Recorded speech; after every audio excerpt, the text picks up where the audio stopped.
নমস্কাৰ ছাৰ বাইদেউসকল, NPS সংখ্যা নিবাৰণৰ বাবে কেন্দ্ৰৰে কথা পাতিব অৰুণাচল প্ৰদেশৰ মুখ্যমন্ত্ৰীয়ে। অসমৰ কৰ্মচাৰীয়ে অতি কষ্টেৰে জীৱন নিৰ্বাহ কৰি আছে। OPS ব্যৱস্থাইহে কৰ্মচাৰীৰ প্ৰকৃত সামাজিক সুৰক্ষা দিব পাৰিব। অচ্যুতানন্দ হাজৰিকা। নতুন পেঞ্চন আঁচনিৰ সংখ্যা নিবাৰণৰ বাবে কেন্দ্ৰীয় চৰকাৰৰ সৈতে আলোচনা কৰাৰ এক ঐতিহাসিক ঘোষণা কৰিছে অৰুণাচল প্ৰদেশৰ মুখ্যমন্ত্ৰী প্ৰেমা খাণ্ডুৱে।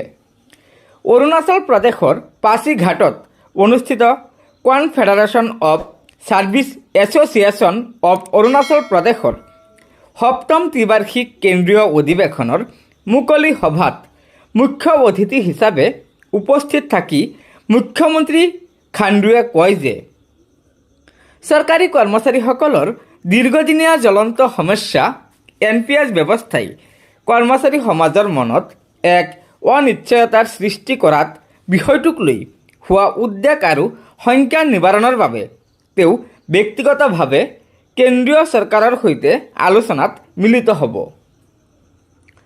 ৰাজ্যখনৰ প্ৰশাসনীয় যন্ত্ৰটোৰ মেৰুদণ্ডস্বৰূপ কৰ্মচাৰীসকলৰ কল্যাণৰ বাবে তেওঁৰ চৰকাৰ দায়বদ্ধ বুলিও তেওঁ মন্তব্য কৰে। অধিৱেশনত মুখ্য অতিথি হিচাপে উপস্থিত থাকি সদৌ চৰকাৰী NPS কৰ্মচাৰী সংস্থাৰ সভাপতি অচ্যুতানন্দ হাজৰিকা ডাঙৰীয়াই এক আৱেগিক যুক্তিনিষ্ঠ ভাষণ দিয়ে।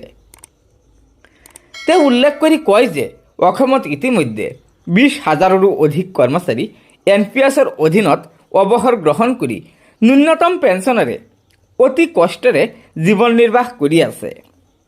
এজন অৱসৰী কৰ্মচাৰীয়ে অনিশ্চয়তাৰ মাজত জীয়াই থাকিব নোৱাৰে। অৱসৰৰ পাছত তেওঁক লাগে স্থিৰতা আৰু মৰ্যাদা। হাজৰিকাই কয় যে সংবিধানৰ ৩০৯ নং অনুচ্ছেদে ৰাজ্য চৰকাৰক নিজৰ কৰ্মচাৰীৰ বাবে সিদ্ধান্ত লোৱাৰ ক্ষমতা আছে, অৰ্থাৎ ক্ষমতা দিছে। গতিকে কেৱল ৰাজনৈতিক ইচ্ছা থাকিলেই OPS পুনৰ বলবৎ কৰাটো সম্ভৱ।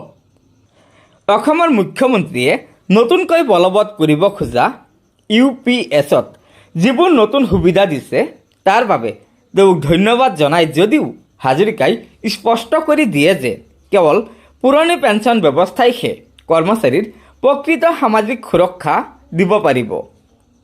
উত্তৰ পূৰ্বাঞ্চলৰ কৰ্মচাৰী সমাজৰ একতাক অধিক শক্তিশালী কৰাৰ উদ্দেশ্যে অহা ১ ফেব্ৰুৱাৰীত গুৱাহাটীত উত্তৰ পূবৰ আটাইকেইখন ৰাজ্যৰ কৰ্মচাৰীৰ নেতৃত্বত এক গুৰুত্বপূৰ্ণ বৈঠকৰ আহ্বান জনোৱা হৈছে।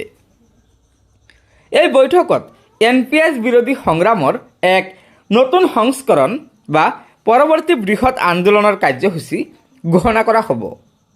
সভাত confederation of service association of Arunachal প্ৰদেশৰ সভাপতিৰ লগতে উত্তৰ পূবৰ বিভিন্ন ৰাজ্যৰ প্ৰতিনিধিসকল উপস্থিত থাকে।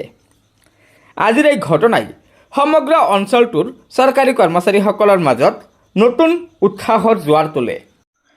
গতিকে ছাৰ বাইদেউসকল, আপোনালোকে নিশ্চয় জানিব পাৰিলে যে অৰুণাচল প্ৰদেশৰ মুখ্যমন্ত্ৰী প্ৰেমা খাণ্ডুৱে অৰুণাচল প্ৰদেশৰ NPSৰ অধীনস্থ চৰকাৰী কৰ্মচাৰীসকলৰ দুখ দুৰ্দশাৰ কথা চিন্তা কৰি কেন্দ্ৰীয় চৰকাৰৰ লগত ব্যক্তিগতভাৱে আলোচনা কৰি হ'লেও অৰুণাচল প্ৰদেশত NPSৰ ঠাইত OPS পুনৰ প্ৰৱৰ্তন কৰাৰ ব্যৱস্থা কৰিব বুলি ঘোষণা কৰিছে।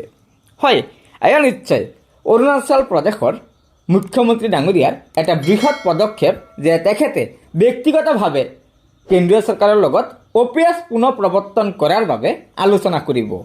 গতিকে লগৰ বন্ধুবৰ্গক এই ভিডিঅ'টো শ্বেয়াৰ কৰি আজিৰ এই গুৰুত্বপূৰ্ণ খবৰটো জনাই দিব আৰু নতুনকৈ অহা ছাৰ বাইদেউসকলে অনুগ্ৰহ কৰি আমাৰ এই চেনেলটো ছাবস্ক্ৰাইব কৰি ল'ব। ধন্যবাদ। জয় আই অসম।